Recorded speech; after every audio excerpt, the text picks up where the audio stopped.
événement pour rencontrer tout le monde et aussi remercier ceux qui depuis le début nous ont soutenus et également pour rappeler qu'on est en attente de justice.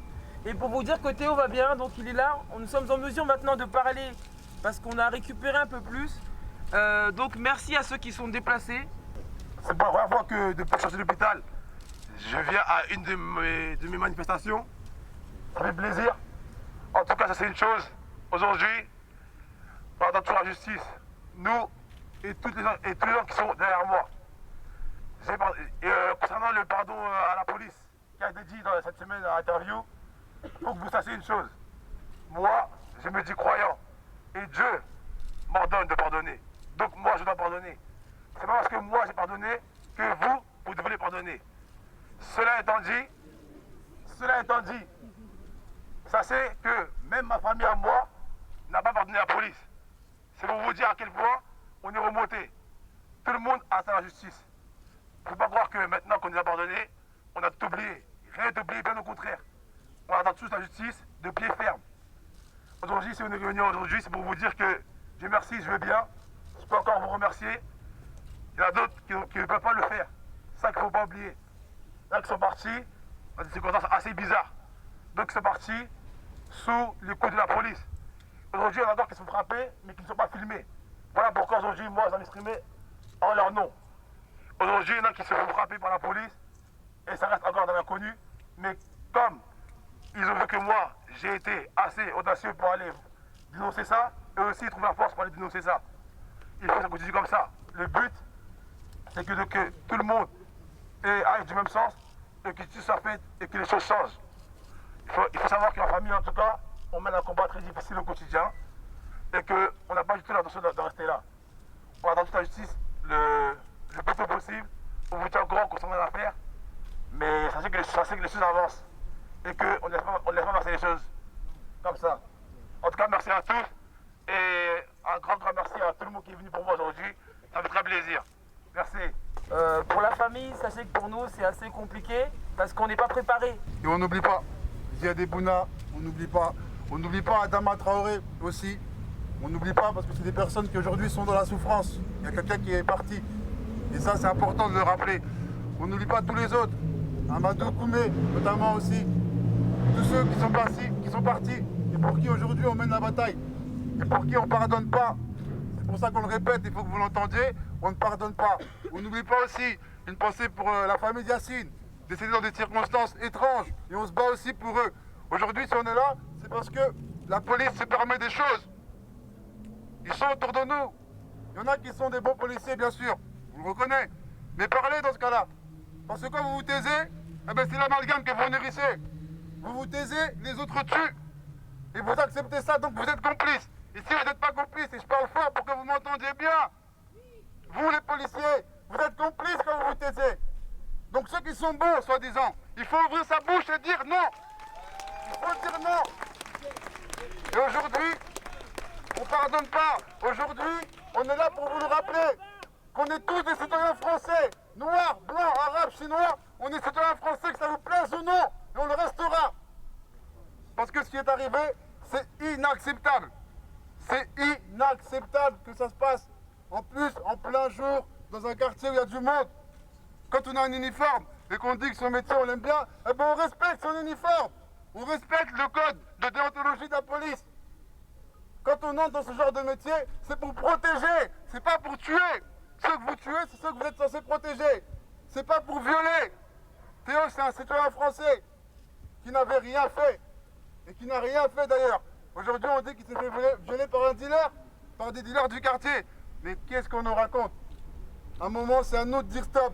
Parce que le laisser parler comme ça, ben, c'est accepté aussi. Et on dit non à tout ça. Et c'est pour ça qu'on est là aujourd'hui, pour aller plus loin que le cas de Théo. Il est là aujourd'hui, il est debout à côté de moi, mais il y en a qui ne sont plus là. Arrêtez de cibler un seul policier. Ils étaient 4. Et je dirais même plus. Tous les policiers, j'étais avec lui. Parce qu'ils sont où? Ils sont où ceux qui ont dit non? Ils sont où?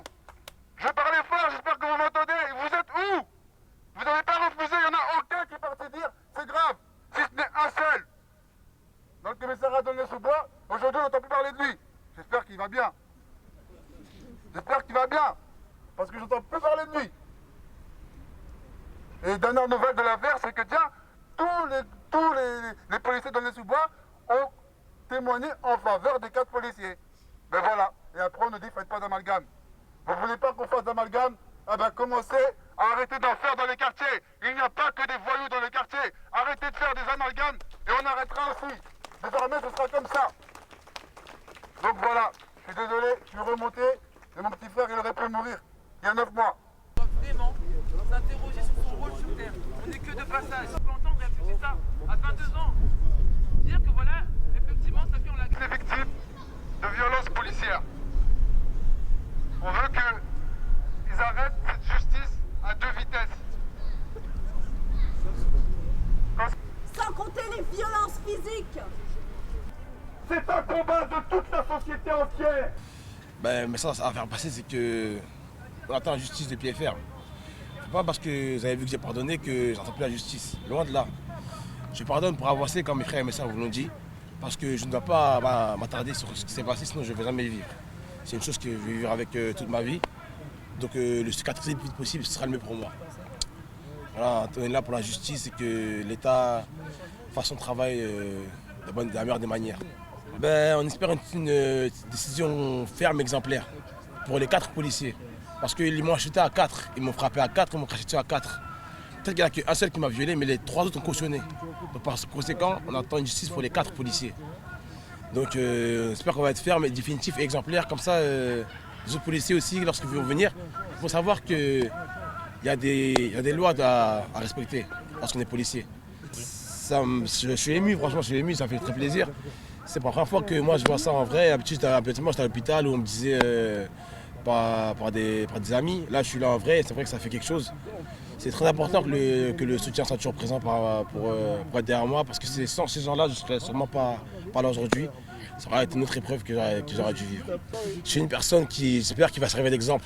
Parce que dans les quartiers, la chose, il faut qu'ils sachent que la police, ils nous veulent négatifs. Ils veulent qu'il y ait des tensions, ils veulent tout ça. Il faut savoir qu'il faut se battre avec leurs armes à eux. C'est-à-dire pas faire des émeutes, il faut combattre avec leurs armes pour ne pas avoir de problème. Parce que demain, si nous, dans les quartiers, on fait une révolution, c'est là qu'ils nous attendent. Si on leur répond gentiment, ils ne sont pas prêts à ça. Ils n'aiment pas qu'on réponde bien en fait la police. Quand on est gentil, ils envoient des rumeurs sur toi et ils te salissent le plus possible. Et quand on est méchant, ils disent voilà, vous avez vu, les quartiers c'est comme ça. Donc il faut leur répondre avec leurs armes. Donc avec la justice? Avec la justice, c'est ça. Sans violence. Et la loi. Déjà que la police prenne moins de racistes, ce serait pas mal. Parce que dans la police, on sent que maintenant qu'il y a beaucoup de racistes. S'il n'y a pas de racistes, il y aura un bon travail. Ça part tout par delà. En fait, la solution, c'est de faire le ménage. Il faut tout simplement que la police fasse le ménage. Il faut reconnaître qu'il y a des pourris dans la police. Comme ils disent, il y a des pourris dans les banlieues. Ok, nous, on dit qu'il y a des pourris dans la police. Vous nous demandez de faire le ménage chez nous. Faites le ménage chez vous. Comme ça, tout ira bien. C'est ça la première solution. Ne nous mettez pas vos polices de proximité. Arrêtez de nous rajouter des polices sur des polices. La solution, c'est pas ça. La solution, c'est de faire un ménage, un nettoyage. Pourquoi rajouter de la police si d'abord on n'a pas réglé la base?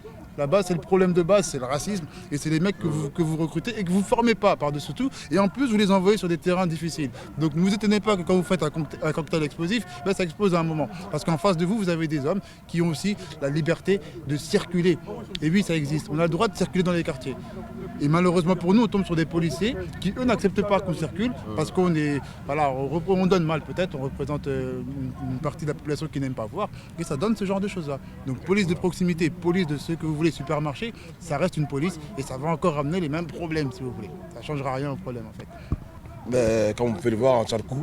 Vous dire que ça va mieux, ce sera un grand mot, aller mieux. J'ai connu des meilleures formes. En tout cas, j'ai toujours ma poche et j'ai toujours mal aux fesses, mais je fais avec, je fais front. J'ai regardé le soutien aujourd'hui encore. Ma famille est là pour moi, donc je vais rester solide et voilà, comme d'habitude, quoi.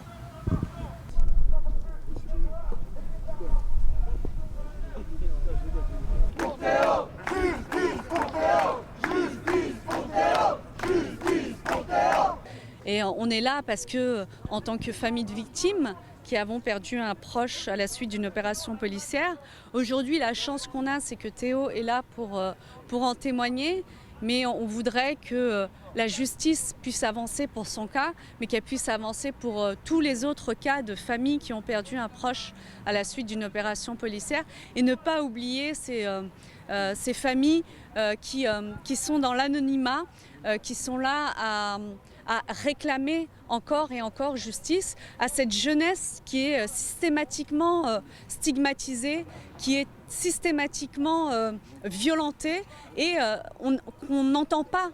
C'est-à-dire qu'on a presque l'impression, ben voilà, en fait, vos vies, elles servent à rien. Vous témoignez, mais c'est pas vrai. Et donc il aura fallu des vidéos, il aura fallu qu'aujourd'hui la jeunesse s'organise et qu'elle sorte son portable pour que l'opinion publique se rende compte que tout ça c'est une réalité. Et c'est une vraie réalité. J'étais là il y a 9 mois, au moment où l'affaire Théo faisait la une de l'actualité. Là maintenant, malheureusement, c'est plus le cas. Et 9 mois après, il n'y a toujours pas de justice pour lui. Donc ça m'apparaît normal de dire que quand un fait est aussi avéré que ce qui s'est passé pour Théo, eh bien ça doit être jugé. Voilà. Donc déjà rien que ça m'apparaît normal en tant qu'élu de député de Seine-Saint-Denis de le dire. Bon, et puis la deuxième chose, c'est que il y a une situation totalement anormale qui est faite vis-à-vis des quartiers populaires, qui très souvent ne voient que des services publics et de la République que la police. Donc c'est une situation qui n'est pas gérable, qui n'est plus tolérable. Je n'ignore pas les difficultés pour les policiers qui sont souvent dans des conditions matérielles difficiles, qu'on envoie avec la trouille au ventre des fois leur dire vous devez aller reconquérir les quartiers, mais il faut casser le système. Donc il faut des moyens à la justice pour que soient jugés des policiers qui ont fait ce qu'ils ont fait vis-à-vis de Théo. Il faut revenir à une vraie police de proximité, des gens qui soient des quartiers et non pas qui viennent de l'extérieur. Et puis il faudrait aussi un peu plus que l'État, les services publics soient présents. Enfin, je veux dire, aujourd'hui on a une situation qui est de plus en plus conflictuelle. Et moi je crois que tout simplement c'est des politiques qui détruisent la République et la confiance dans la République. On l'entendait aujourd'hui, mais comment ne pas comprendre ce qui se passe ? Alors déjà, il faudrait, par exemple, le dernier grand plan de la police date de 83, les JOX. Il faut donc un grand plan d'embauche, un grand plan de formation sur des questions déontologiques, de discrimination, de façon à ce qu'on ait une police qui soit à l'image de ce que devrait être la République en théorie. Bon, ça c'est une première chose. Qu'elle vienne des quartiers aussi, qu'elle soit dans les quartiers, qu'elle soit dans des commissariats de quartier, avec l'idée non pas simplement d'être une force de répression, mais une force qui prévient, par exemple. Bon. Et puis il faut aussi remettre des moyens chez les travailleurs sociaux, dans les associations, dans tout ce qui fait à un moment donné le lien social dans un quartier. Bon, il y a la question de l'emploi aussi évidente, et puis des moyens à la justice, parce que tant que vous aurez des affaires qui traînent comme ça pendant des mois, comment voulez-vous que les gens aient confiance à nouveau dans la justice de leur pays ? Il faut en finir avec le fait que des policiers se jugent entre eux, c'est une situation anormale. Comment comprendre qu'il y ait des juridictions spéciales de ce type-là ? Voilà, je pense qu'il faut remettre tout ça à plat, parce que sinon il y aura à un moment donné un problème de consentement. De consentement dans la République. Ce système est en train de détruire la confiance dans la République, le consentement à la République, et les gens vont considérer, dans les quartiers notamment, que tout ça leur est étranger. Justice, oh, elle est complice, que fait la justice, oh, elle est complice, permis de tuer dans l'impunité, policiers violents.